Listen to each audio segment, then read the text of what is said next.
Olá, este episódio é baseado no caderno de estudos elaborado pelo professor Dr. Marcelo Lessa, que é o idealizador e mentor do projeto ENAC Turbo. Hoje, a gente vai mergulhar fundo nos contratos civis e focar em dominar as armadilhas que mais aparecem em provas. Sabe aquelas questões que parecem feitas só para derrubar a gente? Pois é, nosso objetivo aqui é desconstruir cada uma delas. O nosso guia para essa jornada é o Caderno 32 sobre contratos em espécie. A missão aqui é bem clara: transformar a teoria, que às vezes é bem densa, num verdadeiro mapa prático para o sucesso, focando exatamente naquilo que o examinador adora testar. Então, vamos direto ao que interessa. A FGV, a gente sabe, adora criar cenários cheios de detalhes, feitos sob medida para testar quem está realmente afiado. Nosso trabalho aqui é justamente antecipar esses cenários e desarmar uma por uma dessas pegadinhas. Vamos começar? E a gente começa pelos contratos aleatórios, sabe? Aqueles em que o risco e a sorte são os verdadeiros protagonistas. Vamos falar de jogo e aposta. Um tema que parece simples, mas olha, ele esconde uns detalhes que são absolutamente cruciais. A primeira regra de ouro que a gente precisa cravar na mente: dívida de jogo é uma obrigação natural. E o que isso significa na prática? Significa que ela não pode ser cobrada na justiça. É uma dívida de honra, por assim dizer.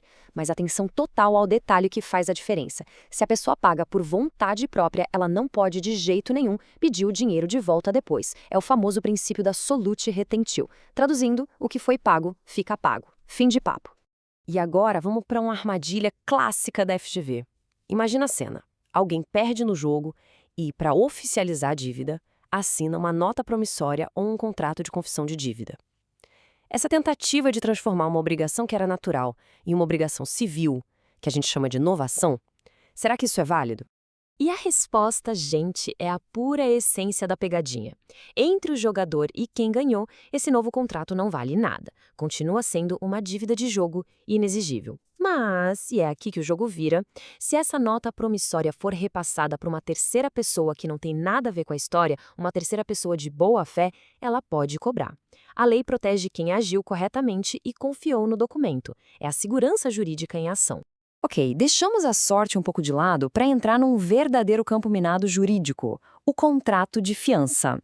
Esse é um dos contratos acessórios mais importantes que existem e, justamente por isso, é um prato cheio para questões bem complexas em prova. Antes da gente entrar nas polêmicas, vamos passar rapidinho pelas características principais. A fiança sempre segue o contrato principal e, em regra, ela gera obrigações só para o fiador. E um detalhe fundamental: é um contrato solene, não existe fiança de boca no direito brasileiro, tem que ser por escrito. E mais, a interpretação dela é sempre restritiva, não se pode ampliar o que não está expressamente combinado. Agora, a pergunta de R$ 1 milhão, o ponto que, sem dúvida, é o mais cobrado sobre fiança. O que acontece se uma pessoa casada assina como fiadora sem a autorização do marido ou da esposa, a famosa outorga usória ou marital?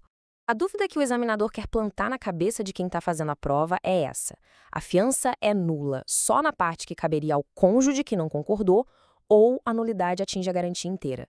Muita gente boa cai na armadilha de pensar que só a meia-ação fica protegida. Mas o STJ, com a súmula 332, foi categórico. Ele fulminou essa dúvida. Pensa assim: a lei protege o patrimônio da família com tanta força que uma única assinatura não pode colocar tudo em risco. A falta da outorga, com exceção do regime de separação absoluta de bens, gera a ineficácia, a nulidade total da garantia. Não se salva nada. O ato é nulo por inteiro. Então vamos gravar isso? Fiança sem outorga, como regra, é fiança nula.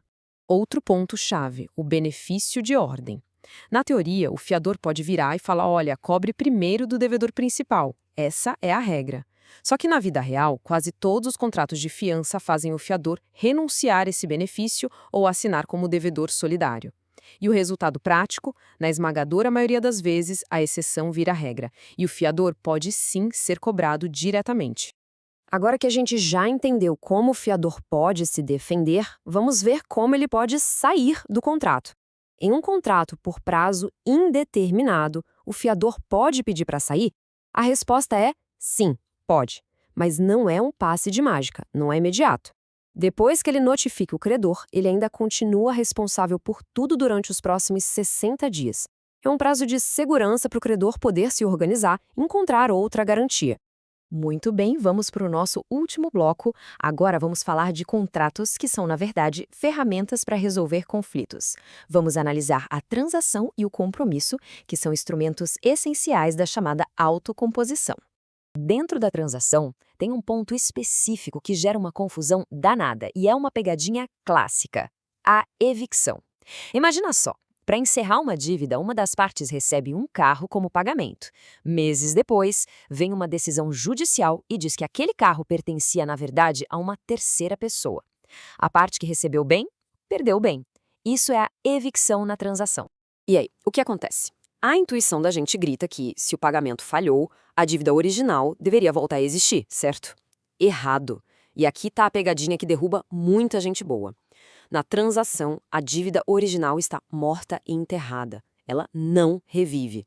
O acordo que acabou com ela continua de bem e a única saída para quem perdeu o bem é pedir uma indenização por perdas e danos. E este quadro comparativo aqui que o professor Lessa preparou ilustra essa diferença fatal com perfeição. Na dação em pagamento, que é quando se entrega uma coisa para pagar uma dívida, se acontece a evicção, a obrigação originária ressuscita, ela volta. Já na transação, como a gente acabou de ver, a obrigação originária não revive de jeito nenhum. Essa distinção é matéria certa de prova. Certo.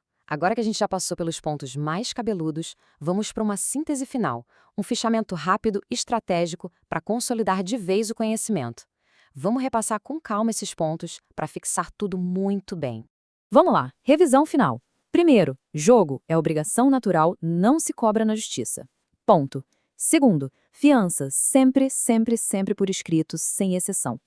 Terceiro, transação. Para existir, os dois lados têm que abrir mão de alguma coisa, tem que ter concessões mútuas.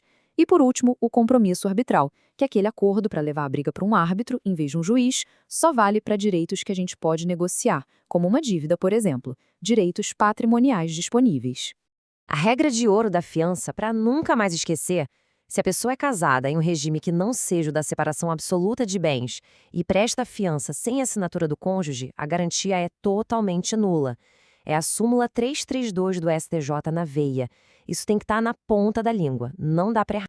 E aqui um outro efeito super poderoso da transação. Se um credor faz um acordo com um único devedor solidário, essa transação aproveita a todos os outros, extinguindo a dívida por completo para o grupo todo. É o efeito expansivo da transação na solidariedade passiva. Um detalhe que pode decidir uma questão inteira. E para fechar com chave de ouro, a regra mais contraintuitiva e, por isso mesmo, a mais importante da transação. Se o bem recebido no acordo for perdido por evicção, a dívida original não ressuscita. A solução se resolve unicamente em perdas e danos. Com esses pontos-chave bem frescos na memória, fica a pergunta: qual dessas regras de ouro vai garantir aquele ponto decisivo na hora da prova? Dominar esses detalhes é o que define a aprovação. Podcast produzido a partir do conteúdo do projeto ENAC Turbo, sob a autoria e orientação do professor Dr. Marcelo Lessa. Se este conteúdo te ajudou, não esqueça de se inscrever no canal e ativar o sininho das notificações. Assim, o YouTube te avisa imediatamente assim que o próximo resumo for liberado. Até a próxima!